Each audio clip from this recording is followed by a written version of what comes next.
tudo bom? Comigo tudo, eu espero que com vocês também. Então, desde já, galera, só reforçar aquelas 3 regrinhas básicas das nossas aulas, né? Lá no canto fica o nosso QR Code, que é exatamente para vocês baixarem o material produzido aqui, né? Sem esse layout aqui do canal, tá? Não deixem ou não esqueçam de colocar a frequência aí nos comentários, ela é extremamente importante. E se tiver alguma dúvida, manda para mim que eu vou estar aqui exatamente nesse momento, né, disponível a ajudá-los, tá? Então, basicamente, essas são as 3 regrinhas que a gente precisa lembrar sempre nas nossas aulas de geografia, beleza? Então, sem mais delongas, para que o vídeo não fique muito longo, a gente vai, como eu já falava, né, dar continuidade nesse material sobre hidrografia, beleza? Então, galera, o nosso material aqui hoje é exatamente essa continuidade em relação à hidrografia, né? A hidrografia, basicamente, nas aulas anteriores a gente começou uma fala sobre as principais regiões hidrográficas do Brasil. A gente fez, inclusive, né, um geral sobre a caracterização dessa hidrografia brasileira. Aí começamos a destacar essas regiões hidrográficas e hoje nós vamos dar continuidade ainda sobre esse assunto. Por isso que aí na parte do título, né, a gente tem exatamente as regiões hidrográficas brasileiras, parte 2, beleza? Então hoje, galera, ó, nós vamos falar sobre a região hidrográfica do São Francisco. Vamos destacar também a região hidrográfica do Atlântico Sudeste. Vamos falar sobre as regiões hidrográficas do Nordeste Ocidental, que é essa parte do Nordeste mais para o lado oeste, né? Mais para o lado da Amazônia, Parnaíba e Atlântico Sul. Tá? Vamos falar sobre a região hidrográfica do Paraguai e a região hidrográfica do Uruguai e também do Atlântico Sul. Beleza? Então, basicamente é esse o material que a gente tem para conversar hoje. Tá? Vou dar um zoom aqui para que a gente possa acompanhar, né, mais de pertinho aqui o nosso material. E em todas as bacias hidrográficas eu coloquei um mapa para que a gente pudesse perceber onde que começa, né, e onde que essas regiões elas são encontradas do ponto de vista regional, tá bom? Então vamos começar aqui pela do São Francisco, ó. Ela representa quase 8% do território brasileiro. Tá? É importante a gente destacar que o sentido de drenagem dessa bacia, ela sai da região sul, da região sudeste mais precisamente, né, para o norte do Brasil, ou seja, ela vem de baixo para cima, nessa visão. Tá? O rio principal dessa bacia ou dessa região é o Rio São Francisco, que inclusive dá o nome aí à região hidrográfica. Ele é um rio que tem a sua nascente no estado de Minas Gerais, mais precisamente na Serra da Canastra, tá? E ele se desloca em direção ao Nordeste, mais precisamente ali numa região entre o estado de Alagoas e Sergipe, tá? É onde ele chega até o oceano. Então ele nasce mais ou menos nessa faixa aqui do território, que eu risquei aqui no mapa, que é lá em Minas Gerais, na Serra da Canastra, e deságua no oceano nesse ponto aqui, entre os estados de Sergipe e de Alagoas, ok? Essa região ela é bastante aproveitada para a produção de energia, tá? E aí você facilmente encontra várias e pequenas também, né, hidrelétricas instaladas ao longo do Rio São Francisco, tá bom? Um dos principais destaques é Sobradinho e Paulo Afonso, né? São duas hidrelétricas bem, digamos assim, de destaque nesse Rio São Francisco. Também é possível encontrar diversos projetos de irrigação que se concentram principalmente nas regiões mais semiáridas, lá do Nordeste, tá? E também ele é bem utilizado para navegação. Só que no ponto de vista de navegação, alguns trechos do rio ele é bastante assoreado. Então é muito comum encontrar bancos de areia ao longo desse desse curso, o que em alguns trechos, no período onde o índice de chuva é menor, a navegação ela infelizmente não acontece, né? Existe uma descontinuidade por conta desse assoreamento. E assoreamento esse que é resultado da retirada, né, da vegetação da margem do rio.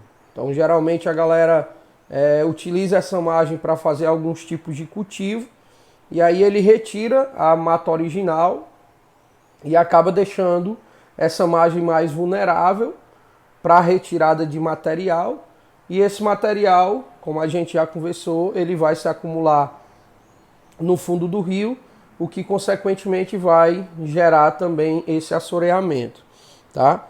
Então, como vocês podem perceber aí, a região, né, do São Francisco, ali hidrográfico São Francisco, ela é muito bem aproveitada, principalmente para geração de energia, mas também é aproveitada para projetos de irrigação e também para navegação. Porém, na navegação existem esses obstáculos, né, que acontecem principalmente no período onde o índice de chuva é menor e, consequentemente, onde há uma maior concentração de material assoreado, tá bom? Tem um ponto aí que a gente pode destacar mais da atualidade, que é o projeto de transposição de suas águas, né? O nome do projeto, na verdade, é a transposição do São Francisco. Então, o que seria esse projeto? Esse projeto, ele é uma forma de se levar a água para as regiões onde esse rio não passa. É basicamente por aí.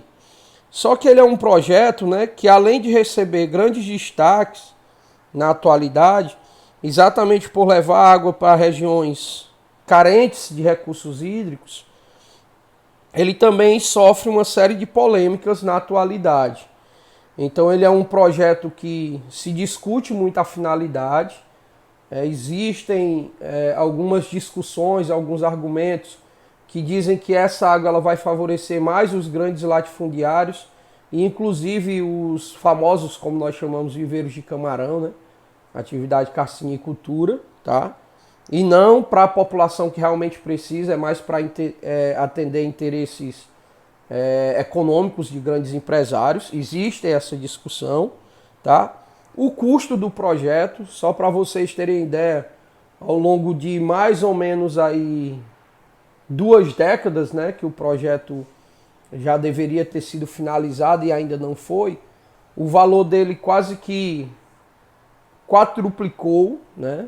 Ou seja, do valor inicial ele já teve, digamos assim, vários aumentos, né? Chega a ser até mais de 4 vezes o valor inicial projetado, além do prazo da entrega. Essa entrega ela deveria ter acontecido em 2003, 2004 e só foi entregue ainda nem por completo esse ano, tá? Ainda tem muitos trechos que não foram finalizados.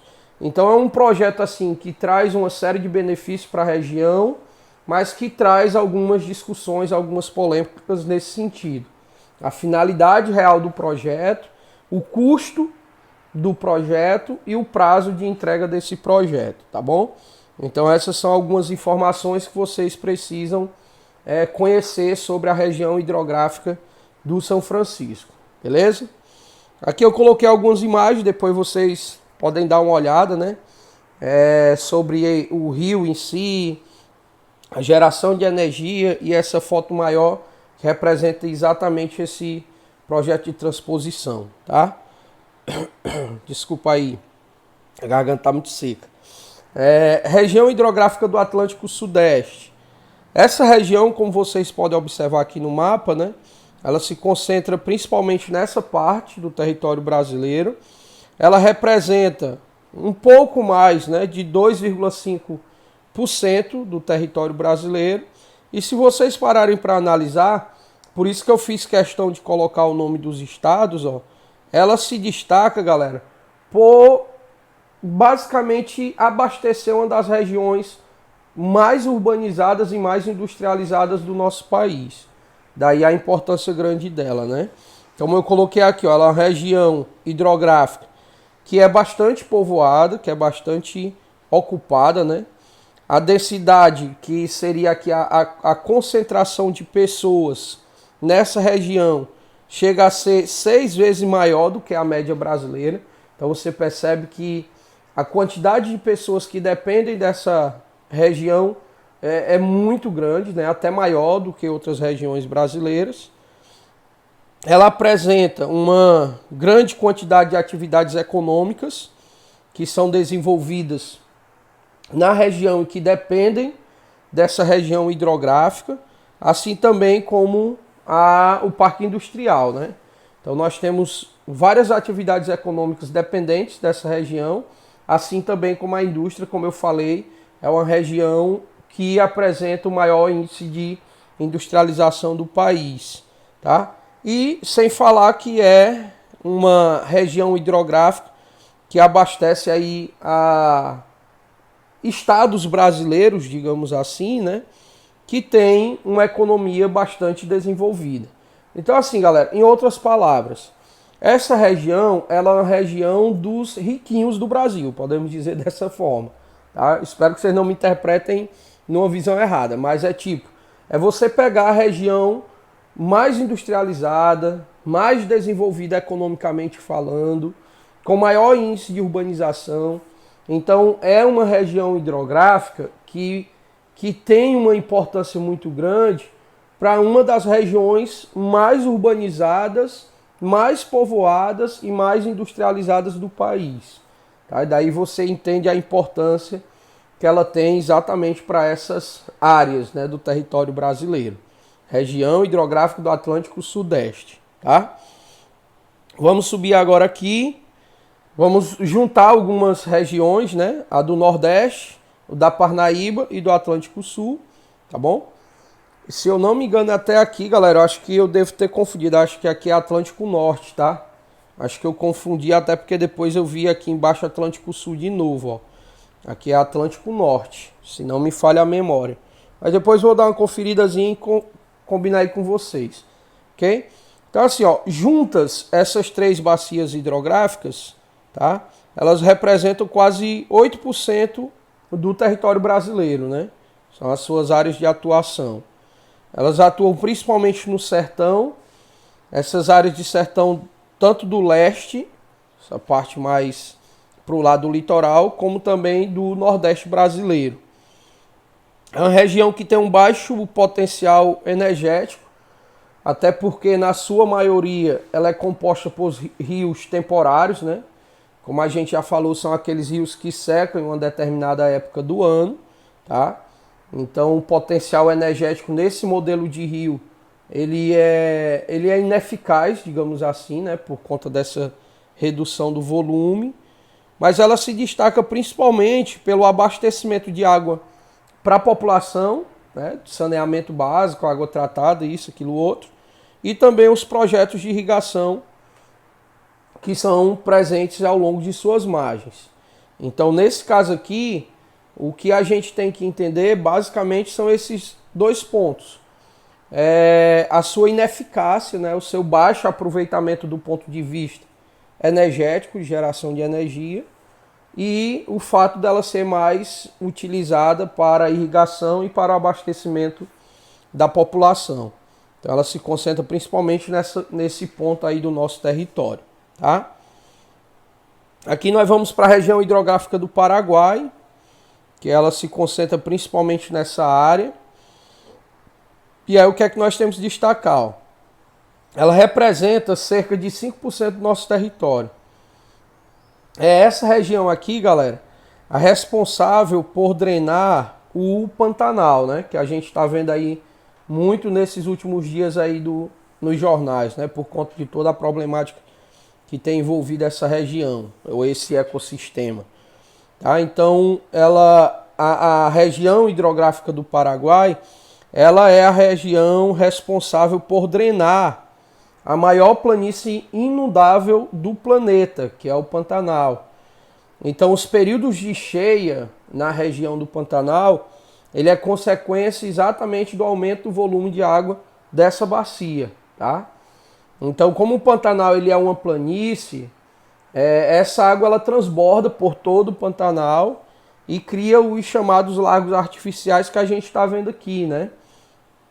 Na verdade, os lagos naturais que a gente está vendo aqui, que eu falo mais na frente. Aqui não seria estratégia, né? Essa palavra aqui eu acho que ela entrou de gaiato. Deixa eu até ler aqui. Estratégia de inúmeros meandros de baixo. Isso aqui é presença, tá? É a presença de inúmeros meandros. Aí você pode... Alex, o que são os meandros? A gente também já falou. São como se fossem braços de rios, né? Você tem um rio e aí ele forma alguns meandros, que são braços, né, de rios que tem um volume e uma profundidade menor comparada com as outras áreas, né? E acaba cortando principalmente áreas de vegetação, né? Por onde esse rio passa. Então ele está presente, né? Ele forma inúmeros meandros de baixa velocidade e com elevado assoreamento, que é inclusive uma consequência dessa baixa velocidade, né? E essa região hidrográfica, ela passa por momentos de cheias e de secas. Nos momentos de cheia, ela acaba alagando as planícies, como por exemplo o Pantanal, tá? E nos momentos de seca, essa planície ela tem um recuo de água, né? Essa água baixa, ó, e forma o que nós chamamos de baías ou salinas, que é exatamente esses lagos naturais aqui que se formam por conta do recuo das águas dessa bacia hidrográfica, tá? Então deixa eu só explicar aqui para ver se você pega a ideia. No período de cheia, como ela é uma área de planície, essa água transborda e alaga toda essa área de planície, né, que é um relevo mais baixo, um relevo mais plano. Quando é o período de seca, essa água recua, mas ela ainda forma esses lagos aí que vocês estão vendo, né? Que oficialmente nós chamamos de baías ou salinas, tá bom? Que é a formação de lagos, consequência das cheias desse rio, tá? No caso da bacia hidrográfica do Paraguai, tá bom? E para finalizar, nós temos duas outras, que seria a do Uruguai e a do Atlântico Sul, que fica exatamente nessa área aqui, ó. Ela abastece grande parte do extremo sul do país, como vocês podem observar no mapa. Os rios, como a maioria dos rios brasileiros, dependem da chuva, tá? E, na verdade, aqui também não é curto. Eu tenho que ter um cuidado maior na hora da digitação aqui, porque eu acabo usando o celular, como eu já expliquei, o corretor joga outra coisa, né? Então, na verdade aqui, esses rios, eles correm, não é curtem. Por favor, nota aí para depois consertar.